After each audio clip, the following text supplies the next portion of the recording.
حضرت آدم علیہ السلام فرمان خداوندی۔ اور اس وقت کو یاد کرو جب آپ کے پروردگار نے فرشتوں سے کہا کہ میں روئے زمین پر ایک جانشین مقرر کرنے والا ہوں۔ تو فرشتوں نے کہا پروردگار کہ ایسے شخص کو زمین میں مقرر کرے گا جو زمین پر فساد اور خون ریزی کرے، حالانکہ ہمارا زیادہ حق بنتا ہے کیونکہ ہم تیری تسبیح اور تقدیس کرتے ہیں۔ خدا نے فرمایا جن حقائق کو میں جانتا ہوں تم نہیں جانتے۔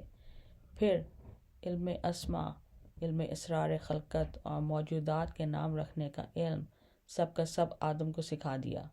پھر انہیں فرشتوں کے سامنے پیش کیا اور فرمایا اگر سچ کہتے ہو تو بتاؤ ان کے کیا نام ہیں۔ فرشتوں نے کہا تو پاک و منزہ ہے اور جو تو نے ہمیں تعلیم دی ہم اس کے علاوہ کچھ نہیں جانتے، تو حکیم و دانا ہے۔ سورہ بقرہ آیت 30 تا 33 پارہ اول۔ حضرت آدم کا اسم گرامی قرآن پاک میں 20 مرتبہ آیا ہے۔ آپ کا نام آدم علیہ السلام اور کنیت ابو البشر اور ابو محمد صلی اللہ علیہ وآلہ وسلم ہے۔ ابو البشر کنیت صرف حضرت آدم علیہ السلام کی ہی ہے اور کسی کو یہ کنیت نصیب نہیں ہوئی۔ ایک روایت میں ہے کہ جنت میں آپ کو ابو محمد صلی اللہ علیہ وآلہ وسلم کی کنیت سے ہی پکارا جاتا تھا۔ جب اللہ تعالیٰ نے حضرت آدم علیہ السلام کے جسم میں روح کو پھونک دیا تو تمام فرشتوں اور ابلیس کو حکم دیا کہ وہ حضرت آدم علیہ السلام کے سامنے سجدے میں گر پڑے۔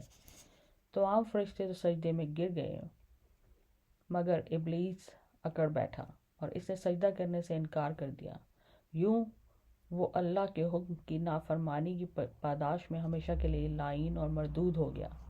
اس کے بعد اللہ تعالیٰ نے حضرت آدم علیہ السلام اور ان کی زوجہ سے فرمایا اور ہم نے کہا اے آدم علیہ السلام تم اپنی بیوی کے ساتھ جنت میں سکونت اختیار کر لو اور اس کی نعمتوں میں سے جو چاہو کھاؤ، لیکن اس درخت کے پاس مت جانا ورنہ ستم گروں میں سے ہو جاؤ گے۔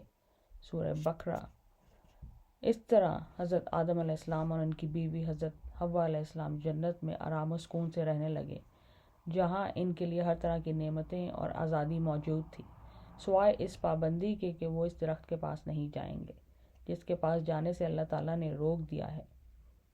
ابلیس جو حضرت آدم علیہ السلام کی پیدائش سے قبل اللہ کی بارگاہ میں بہت پسندیدہ اور مقرب تھا اور حضرت آدم علیہ السلام کو سجدہ نہ کرنے کی وجہ سے راندہ و درگاہ ہو گیا تھا، تو اس کے دل میں حضرت آدم علیہ السلام کے بارے میں بہت زیادہ بغض اور حسد پیدا ہو گیا تھا۔ وہ ہر لمحے اس موقع کی تلاش میں تھا کہ وہ کس طرح حضرت آدم اور ان کی بیوی کو اللہ تعالیٰ کی نافرمانی پر آمادہ کر دے، اور آخر کار وہ اپنے مقصد میں کامیاب ہو گیا۔